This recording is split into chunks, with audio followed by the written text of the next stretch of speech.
Jerusalém dormia. O calor do dia, misturado ao cheiro de poeira, animais e gente, começava a se dissipar. Nas ruas estreitas, apenas o farfalhar ocasional de um animal ou o passo apressado de alguém correndo para casa. A cidade estava escura, salvo pelas frestas de luz de algumas janelas e o brilho pálido das estrelas. Era nessa hora, quando os sons públicos se calavam, que os pensamentos privados ficavam mais altos.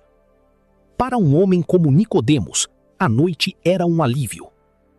Durante o dia, ele carregava o peso de um título, mestre em Israel.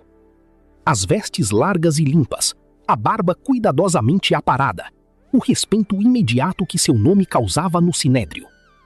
Ele era fariseu, conhecia cada linha da lei, cada tradição dos anciãos. Sua vida era um estudo contínuo, um esforço para medir cada passo, cada palavra, pela régua da santidade que seu grupo defendia. Mas nos últimos meses, uma inquietação fina, como uma rachadura em um vaso de cerâmica, havia começado em seu espírito. Tudo por causa de um homem da Galileia, Jesus. O nome ecoava pelas ruas, nos pátios do templo, em sussurros cheios de admiração ou desdém. Nicodemos ouvira os relatos. O homem que transformara água em vinho em Caná. As histórias de curas, febres que sumiam, paralisias que cediam. Mas não eram apenas os milagres.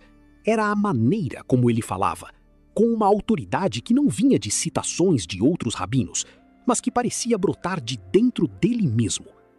Uma autoridade que atravessava debates intermináveis e ia direto ao coração da questão. Enquanto muitos de seus colegas viam em Jesus uma ameaça à ordem e às tradições, Nicodemos sentia uma pergunta diferente queimar dentro de si. De onde vem este homem? Os sinais eram claros, impossíveis de negar. Nenhum homem poderia fazer tais coisas se Deus não estivesse com ele. Essa conclusão lógica, porém, criava um conflito insuportável. Reconhecer Jesus publicamente significaria colocar em risco tudo: sua posição, seu respeito, sua vida inteira construída sobre um alicerce que agora parecia tremer. Por isso, ele esperou. Esperou que o sol se pusesse e as sombras engolissem as ruas. Vestiu um manto escuro, mais simples que seus trajes usuais. A decisão de sair não veio de um impulso, mas de uma necessidade acumulada, como a sede depois de um longo dia sob o sol. Ele precisava de respostas, mas precisava delas longe dos olhares. O risco de ser visto era real. Um fariseu, um líder, procurando aquele rabi itinerante seria uma vergonha, um escândalo. A escuridão era sua aliada, um véu para seu conflito. Ele saiu e o silêncio da noite era quebrado apenas pelo som de suas próprias sandálias na pedra. Cada passo era um debate interno. O que ele diria? Como abordaria o assunto? Sua aliada, um véu para seu conflito. Ele saiu, e o silêncio da noite era quebrado apenas pelo som de suas próprias sandálias na pedra. Cada passo era um debate interno.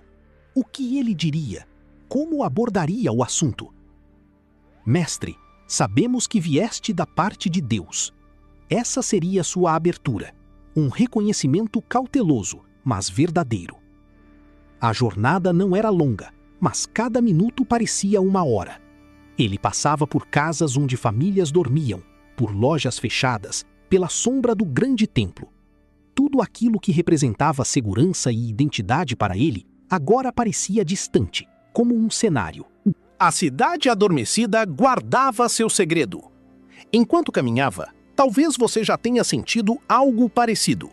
O conflito entre o que todos esperam de você e a verdade que você sente que precisa buscar.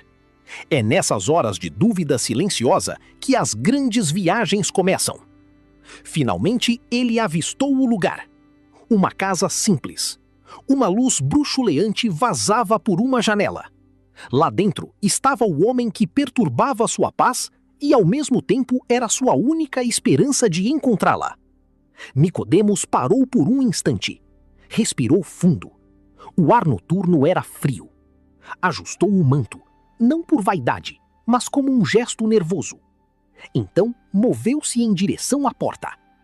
Estava prestes a cruzar a linha entre o mundo que conhecia e uma conversa que poderia mudar tudo. A meia-noite não era apenas uma hora no relógio. Era o estado de sua alma. A porta estava entreaberta. Nicodemos hesitou. Do lado de dentro vinham vozes baixas, o som abafado de conversa. Ele podia voltar atrás. Ninguém o tinha visto.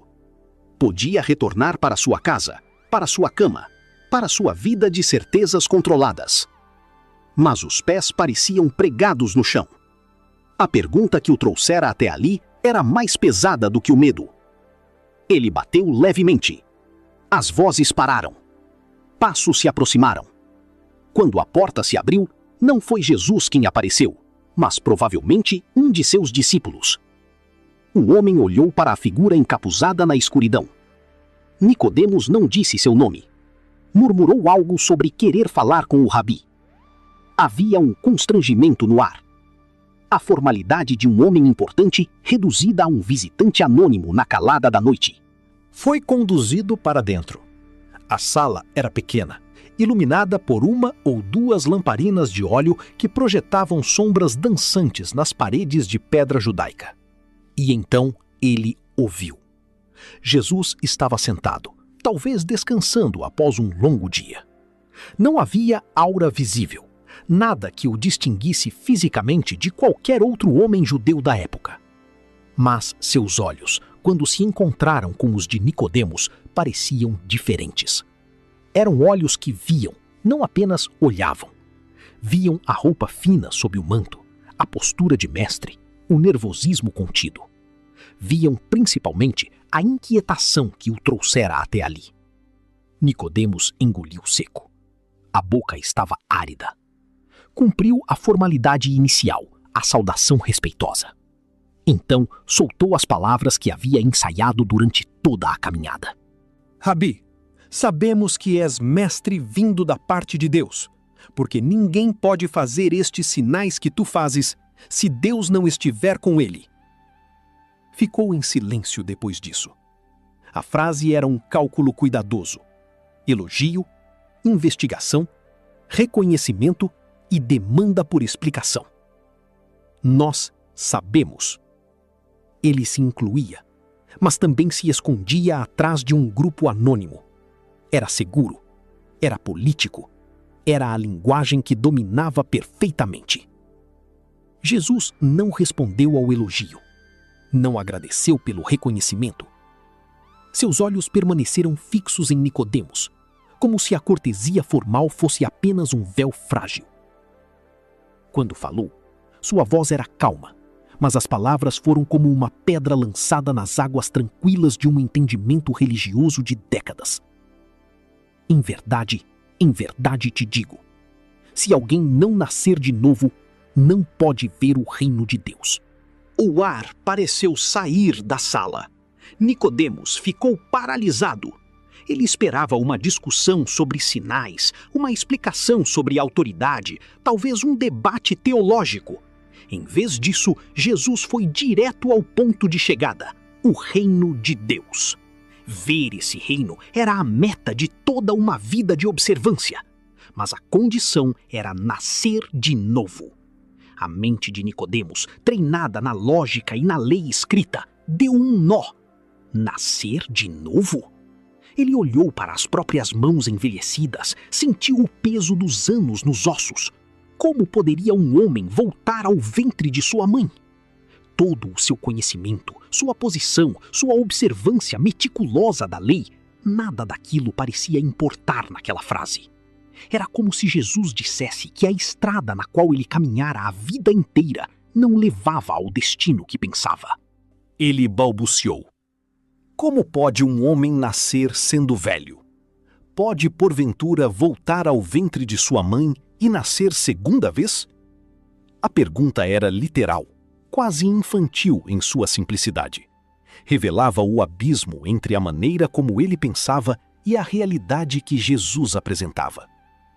Ele, o mestre em Israel, estava reduzido à perplexidade de uma criança. A lamparina continuava a crepitar. A noite escura parecia ter entrado na sala e se instalado dentro do coração de Nicodemos.